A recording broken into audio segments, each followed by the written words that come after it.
Ah, mas eu nunca me engano com relação aos mercados e não seria em Londres.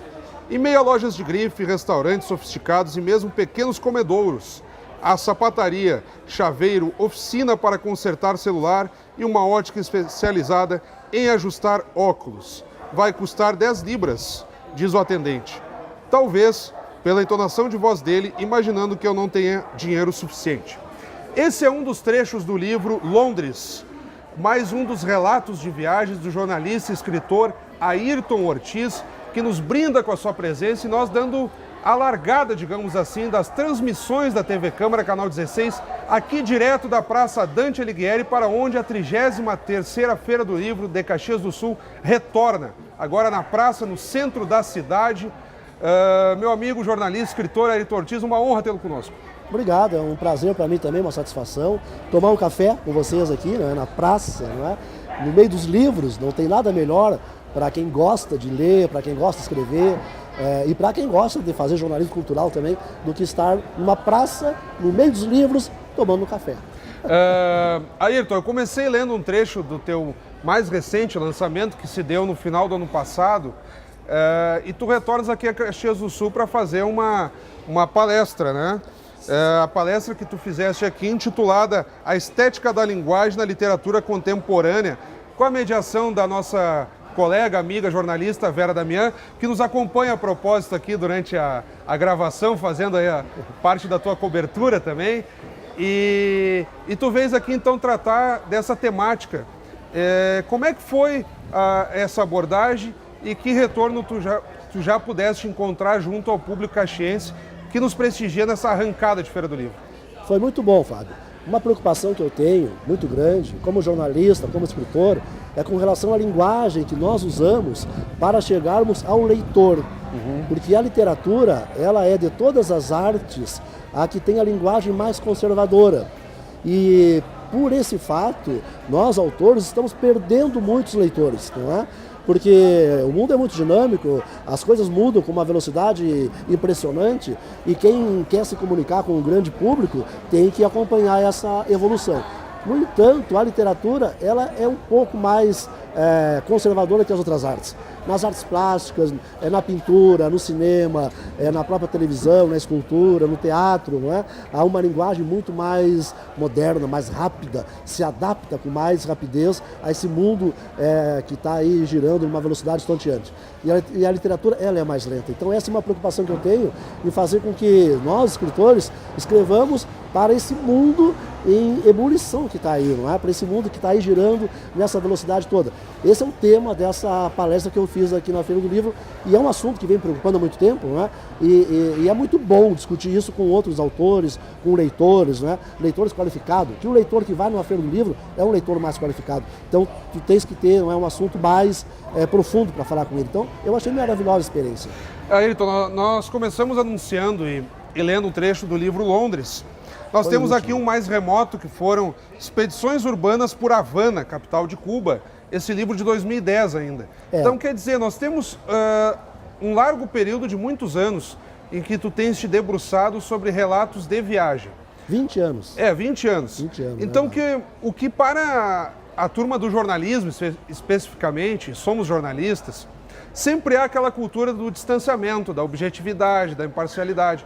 E tu dás uma guinada para aquilo que lá nos anos 50, nos 60, nos Estados Unidos, chamava do New Journalism.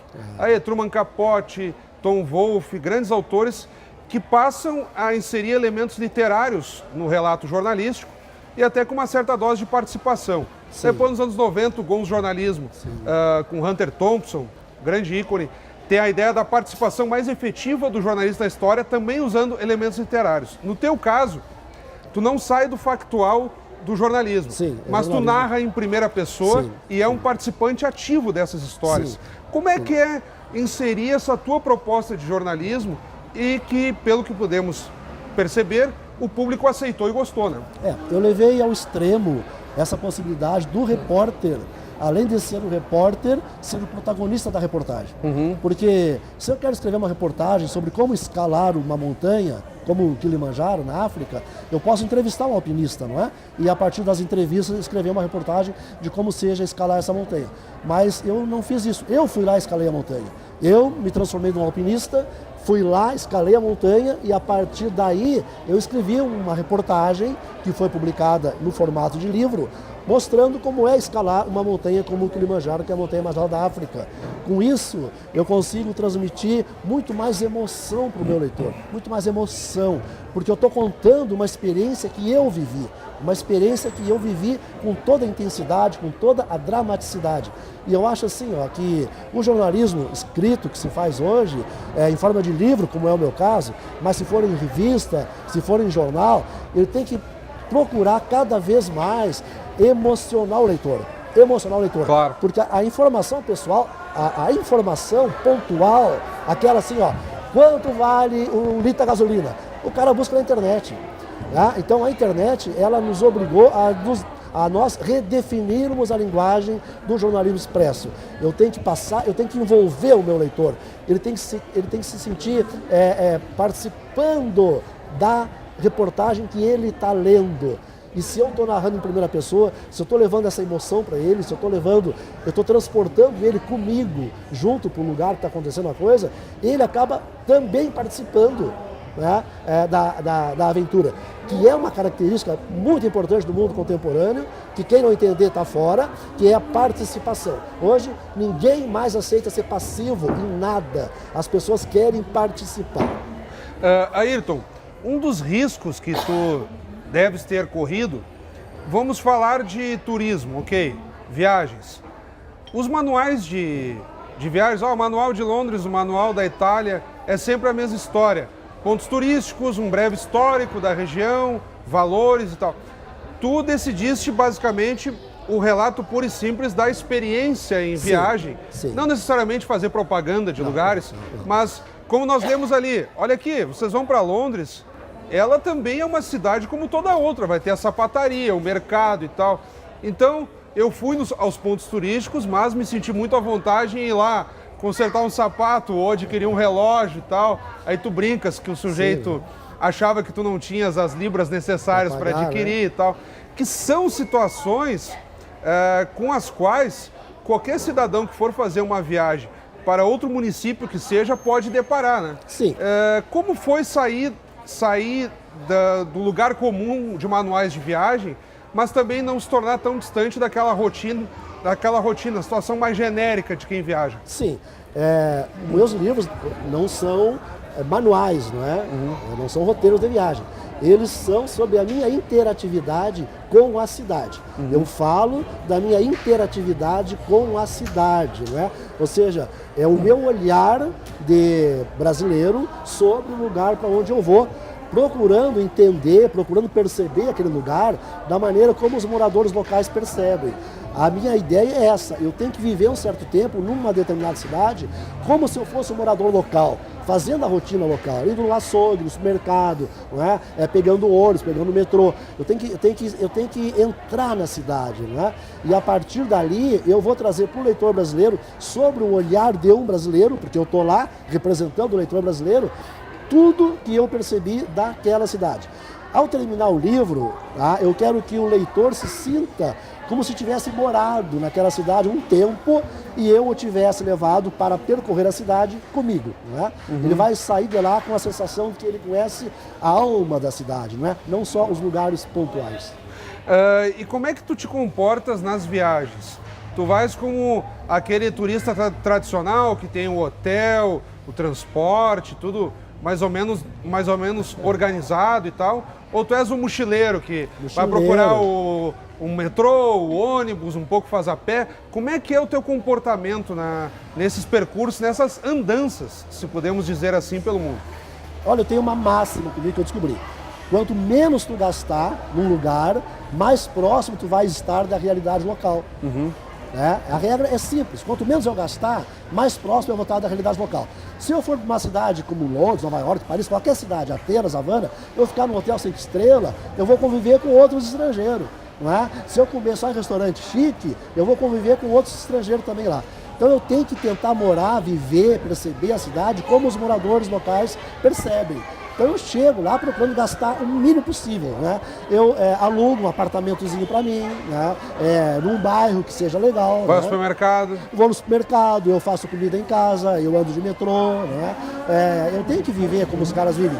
E uma maneira bem prática de fazer isso é pegar a renda per capita daquele país e eu tenho que viver com aquele orçamento, né? Como os caras viveriam lá, né? Aí eu vou me inserir na realidade deles lá, né? Ayrton, nós estamos no cenário aqui da praça. Quando tu falas de se aproximar da realidade de uma cidade, houve uma polêmica muito grande na edição passada, que foi transferida para a Praça das Feiras, em São Pelegrino, logo aqui próximo, da Parairapé, inclusive. Agora, a feira retornou para a Praça Dante Alighieri, onde estamos, que é o local mais tradicional. Como é que tu avalias esse retorno ao local de origem da feira aqui em Caxias do Sul? O livro tem que estar em lugares que a gente, ao caminhar, tropece neles. Tropece no livro. A feira tem que ser um lugar que a gente tropece na feira. Ela tem que estar ali onde a gente está, no caminho por onde nós passamos. O objetivo da feira, o principal objetivo da feira do livro, qualquer feira do livro, inclusive essa aqui, é tirar o livro da livraria e botar no meio da rua, onde as pessoas passam, onde as pessoas estão. É para isso que você faz uma feira. Você faz uma feira para colocar o livro no meio da rua, fazer as pessoas tropeçarem no livro, né? Então ela tem que estar mais próxima possível das pessoas. E eu acho ótimo que tenha voltado para a principal praça da cidade, né? Ayrton, nós temos um hábito no Café com Letras, quando é no estúdio, e nós vamos repetir aqui também. Chamar a vinheta para as dicas do autor. Roda aí.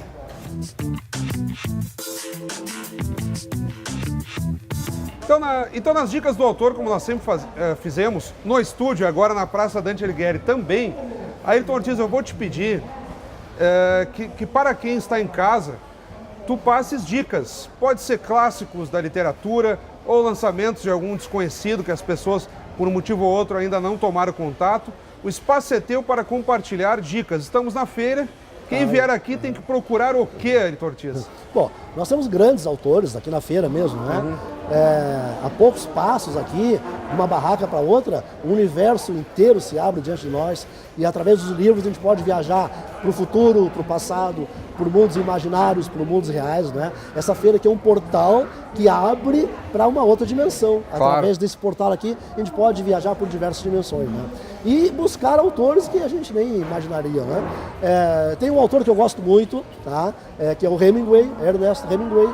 Eu sou apaixonado por ele, é o meu autor principal, meu autor de cabeceira, pelos livros que ele escreveu e pela vida que ele teve. Ele tem uma vida riquíssima, uma vida que a propósito também tem um caráter jornalístico também na sua redação. Era jornalista dos melhores, né?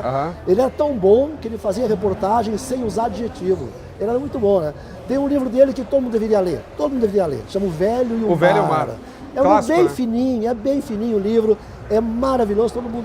Olha, se o cara lê O Velho e o Mar, ele nunca mais vai parar de ler na vida dele, não é? E o melhor livro de aventura que já foi escrito até hoje se chama Moby Dick. É uma aventura da baleia, Moby Dick também. É um livro maravilhoso, né? É a luta entre o instinto animal, tá? E a razão humana. É um livro fantástico, um livro maravilhoso também, né? Que também sugiro, né?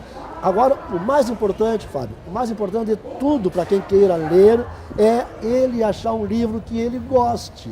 Isso é importante, a pessoa tem que gostar do que ela lê. Claro. Pode ser qualquer livro, não interessa.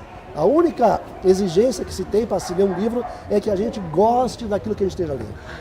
Ayrton, nós ficamos tratando de caráter estilístico, recomendações de leituras. Nós temos aqui, falamos um pouco do livro Londres, mas também contamos com Expedições Urbanas Havana, que eu fiz menção lá no início do programa. Pegando esses dois livros como base, o que tu podes compartilhar de nuances, porque são lugares muito conhecidos, tanto Londres quanto Havana, então as pessoas acabam conhecendo, ou numa leitura, ou por um filme, por um motivo ou outro. O que tu pudeste descobrir lá que te surpreendeu também e que as pessoas que forem poderão se surpreender também? São duas cidades que estão no extremo, não é? Havana é uma cidade que parou nos anos 50, nos anos 60. Então ela tem tudo de maravilhoso por ter parado nos anos 50, tem uma arquitetura maravilhosa, não é? Só no centro histórico da cidade de Havana são 800 prédios patrimônio da humanidade. 800 prédios patrimônio da humanidade, né? Então é um negócio lindíssimo. Mas é uma cidade que parou nos anos 60, com tudo que isso acarreta. Londres, no outro extremo, Londres é a cidade mais vanguardista do mundo. Londres é a cidade do mundo inteiro que mais lança tendência. Até a fama de ser muito cara também, né? É uma cidade cara, sim, até por isso mesmo, né? É uma cidade cara. Mas é a cidade que mais lança tendência no mundo.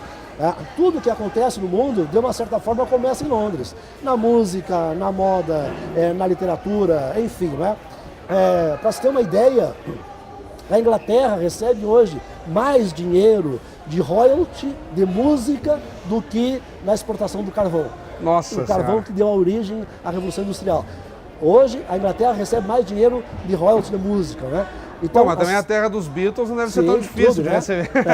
Então, é uma cidade fantástica, é uma cidade que já está sempre um passo adiante, né? E é importante conhecer as duas, para a gente ter, né, um meio termo, um equilíbrio. Nós estamos tratando aqui de uma proposta de viagens pelo mundo. Como é que funciona o teu olhar daqui a pouco de lançar um livro de uma viagem por dentro do Brasil? Vamos supor, o interior lá do Rio Grande do Sul, que tem uma cachoeira fantástica, um verde e tal, que as pessoas não conhecem, ou no Nordeste, por aí afora. Te passa pela cabeça daqui a pouco também, não digo daqui a pouco um livro dedicado a uma localidade só, mas cantos do Brasil, coisa do tipo. Eu tenho 20 e poucos livros publicados, e só tem um que parte dele se passa no Brasil, chama Travessia da Amazônia. Eu cruzei a América do Sul, do Pacífico ao Atlântico, por dentro da floresta amazônica. Cruzei toda a Amazônia peruana, toda a Amazônia colombiana e toda a Amazônia brasileira. Aí né? interligando com os países fronteiriços. Sim, né? É o único. Essa coleção das cidades, eu quero escrever um deles sobre uma cidade brasileira. E eu acho que vai ser Salvador. Porque eu acho que Salvador é a mais brasileira. Tem um componente histórico pesado, né? Pelo descobrimento, sim. enfim. E Salvador é a mais brasileira de todas as cidades, né? Não é Rio, não é São Paulo, não é Porto Alegre. Eu acho que Salvador é a mais brasileira de todas as cidades. É aquela cidade que mais simboliza, que mais representa mesmo o Brasil. Então eu acho que eu vou fazer um livro sobre Salvador, mais adiante. Ayrton, mês que vem nós teremos a Feira do Livro de Porto Alegre. E estão previstos alguns lançamentos teus. Pena que não temos ainda Não, é novidade, à disposição as obras para essa oportunidade, mas eu gostaria que tu deixasses uma provocação para quem está nos acompanhando, que daqui a pouco, mês que vem, em novembro, dê um pulo a Porto Alegre para acompanhar teus lançamentos. O que está vindo por aí? Já está, digamos, em edição final ali. Está na gráfica, está na gráfica, sendo impresso. A grande novidade, esse ano tem uma grande novidade na feira, de minha parte. Eu vou lançar um livro infantil. Olha aí. Um livro infantil. Depois de mais de 20 livros para público adulto, né, eu vou lançar um livro para os jovens leitores. É um livro infantil, é uma história de aventura, é uma grande viagem, é uma história que começa lá no Himalaia, no Monte Everest, e depois de uma série de peripécias, né, e golpes e contragolpes, como todo livro de aventura, ela acaba terminando na Feira do Livro de Porto Alegre. Né? Olha só. Então é uma história para as crianças e que os pais vão gostar de ler e gostar de comprar. Eu recebo muito e-mail de leitores meu pedindo que eu escreva também para criança esse tipo de livro de viagem, de aventura. Né? Então agora na feira, dia 5 de novembro, eu vou autografar lá na Praça da Alfândega esse livro que se chama O Guardião da Chave Dourada. Olha aí. O Guardião da Chave Dourada. Meu primeiro livro infantil. É um desafio, foi um desafio para mim escrever e será um desafio para os meus leitores lerem. Ayrton, nessa reta final do programa, como é que tu tens avaliado o acesso ao livro? Na medida em que tu falas que pelo centro, e é evidente, nós temos aqui várias bancas, as pessoas passam, olham o livro, alguns adquirem, outros deixam para quando vierem numa outra oportunidade. Mas enfim, muito se fala do custo elevado do livro, e de fato, o livro, por mais simples que seja, muitas vezes é 30, 40, 50 reais ou até mais, ainda que haja aqueles saldos em que as pessoas pegam lá um livro mais antigo por 10 reais, 5 reais. Como é que tu vês o acesso do cidadão ao livro pelo custo que muitas vezes tem um exemplar? Quanto mais barato o livro, melhor, né? E eu sou um que luto para baratear o preço do livro, para mais pessoas terem acesso. Mas ainda acho que o preço não é um entrave, Fábio. O preço não é um entrave, né? Porque um livro pode mudar a vida de uma pessoa. Um livro pode mudar a vida de uma pessoa, né? É por R$30, R$40, R$50, o cara lê um livro que abra as perspectivas dele, que abra um novo mundo diante dele, não é? Que coloque todo um novo universo diante dele, que o motive, que o faça perceber o que tem de fantástico por aí afora. Por R$30, R$40 não é muito caro, né? Um Big Mac aí é mais ou menos isso aí. Um sapato é R$300, um tênis é 400, né? Então, se a gente for relativizar, o preço ainda é barato. Mas é claro que eu acho que todos nós temos que lutar para que o livro seja mais barato ainda, né? Claro, e aí tem a ideia de ter no livro uma prioridade. Sim. Daqui a pouco a pessoa gasta fortunas num aparelho de celular, Sim. ou numa roupa, Sim. como tu mesmo colocaste, Sim. e aí olha pro livro, né, umas 30, 40 reais, pô, tá muito caro o livro. Mas o celular o cara paga 1.000, 2.000, porque tem a tecnologia e tal. Tem isso também, né? Tem isso também, né? Mas eu acho que o que está faltando, e aí sim, é mais participação do poder público. O Estado tem responsabilidade em atualizar o acervo das bibliotecas públicas, principalmente das bibliotecas escolares. E não existe né? uma cultura muito grande de frequentar as bibliotecas públicas também, né? É um mundo meio distante, né, do cidadão coisa comum. que tem que mudar. Eu até criei um slogan que eu venho tentando disseminar, não é? É fazer as pessoas se conscientizarem que ler não é um dever, ler é um direito. Ler é um direito que a pessoa tem. E, na minha opinião, é o maior de todos os direitos que o cidadão tem. É o acesso ao conhecimento. E o cidadão tem que lutar por esse direito. Ele tem que exigir da escola, da prefeitura, do Estado, do governo federal, tem que exigir que se possa acessar o livro através das bibliotecas públicas. Uma cidade tem que ter uma biblioteca pública boa, com acervo atualizado. As escolas têm que ter bibliotecas públicas atualizadas. Tem que se treinar bibliotecários, tem que se treinar facilitador de leitura, né? Enfim, é uma obrigação da sociedade, através do Estado, que é o seu poder de atuação de volta à sociedade, né? Que se invista em educação. Nós não vamos chegar em lugar nenhum, o Brasil não vai chegar em lugar nenhum se não investirmos em leitura. Isso é fundamental. Todos os países que se desenvolveram fizeram isso. E a gente vai ter que fazer aqui. Mesmo que alguém não queira, não adianta. Vai ter que fazer. Ayrton, nosso coordenador de programação, Elvio Gonçalves, faz sinal aqui. Nós temos um pouquinho menos que 5 minutos para as considerações e encerrar o programa.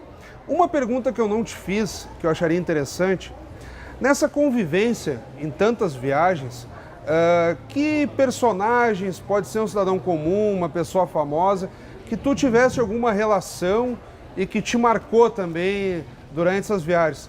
Um cidadão que tu encontraste, bateste um papo, como é que funcionou essa convivência com as pessoas em cada lugar?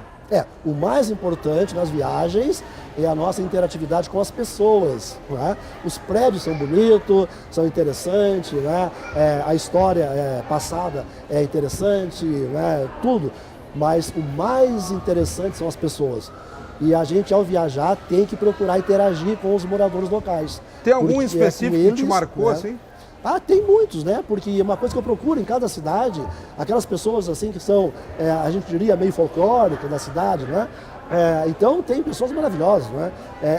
Em Cuba, eu aluguei uma casa de frente para uma senhora que ela fazia macumba para as cubanas arrumarem maridos ricos estrangeiros que iam visitar lá. Olha só. E eu acabei ajudando ela, né, como tradutor, então baixava o santo dela lá, né, e aí eu traduzia para os gringos iam lá, queriam tirar sorte, queriam ver como é que era lá, né, e eu acabava sendo tradutor dos orixás que baixavam ela ali. Né. A história é maravilhosa, né? Então essa interatividade, essa participação é que enriquece. É o molho da viagem, é o que dá o sabor na viagem. E tu arriscaste a propósito disso, submeter alguma previsão dela, ou coisa do tipo e tal? Não, eu não podia ficar de mal com os orixás. Tudo que eles diziam, eu traduzia literalmente. Ficou, né? Só com o mediador, A responsabilidade não era minha, eu era ali só meio ventríloco. Claro. Ali, né? Mas acontece muitas coisas interessantes. Assim. Mercado público, eu começo a visitar uma cidade pelo mercado público, como tu leste aqui no livro sobre Londres, né? O mercado público é a alma da cidade. O mercado público é uma mini cidade. Tudo que tu encontra no mercado público público, depois tu vai encontrar espalhado pela cidade, né? Então, eu sempre começo pelo mercado público. Tudo que... O mercado público é a despensa da cidade. É onde as pessoas vão buscar aquilo que de mais sagrado tem em cada casa, que é o alimento, não é? Assim como a cozinha é o lugar mais sagrado de cada casa, o mercado público é o lugar mais sagrado de cada cidade. E ali a gente encontra, assim, pessoas maravilhosas, né? A interatividade começa por ali. Ayrton, nós estamos chegando na reta final mesmo do programa. Eu vou pedir, então, que de forma breve tu faças as tuas considerações, toque num ponto que não abordamos até aqui, o espaço continua contigo. Bom, é um prazer para mim estar em Caxias, participar da Feira do Livro, né? Primeira vez que eu participo da Feira do Livro aqui de Caxias, talvez seja a maior feira do estado, né? Sempre ouvi muito falar da Feira de Caxias. O Maneco, diversas vezes, né, falou para mim que tem que ir na feira em Caxias, mas é difícil também a minha agenda, porque a minha agenda é muito louca, né? Estou sempre viajando. Agora mesmo, eu estava na Europa, eu estava na Escandinávia. Eu estou chegando agora de São Petersburgo, na Rússia. Eu estava na Rússia. Eu viajei de São Petersburgo para Paris, para o Rio, para Porto Alegre, para chegar aqui na feira, né? Mas esse ano deu, graças a Vera, Damião, deu para conciliar a minha agenda com a feira e eu vim participar da Feira do Livro. Então é maravilhoso, né? E o meu recado que eu vou deixar para finalizar aos caxienses, pelo amor de Deus, não tire a feira da praça. Olha aí, ficou o couro aqui. A propósito, tu falaste em mercado público, também uma lacuna em Caxias do Sul, e vamos torcer para que tenha um tu possas vir a um futuro mercado público de Caxias, também fazer uma cobertura, né? Isso. E sempre no bloquinho, Ayrton? Sim. Ou gravador também? Não. Na verdade, eu não deixo as pessoas saberem que eu estou ali conversando com elas e tal, né? Para escrever, porque elas perderiam toda a naturalidade, né? Perderiam a espontaneidade. Exatamente. Então eu vou anotando, né, mentalmente, no final do dia, aí eu faço um diário bem resumido de tudo que aconteceu durante o dia, e em casa, quando eu vou escrever o livro, então eu me municio. Aí organiza melhor o texto.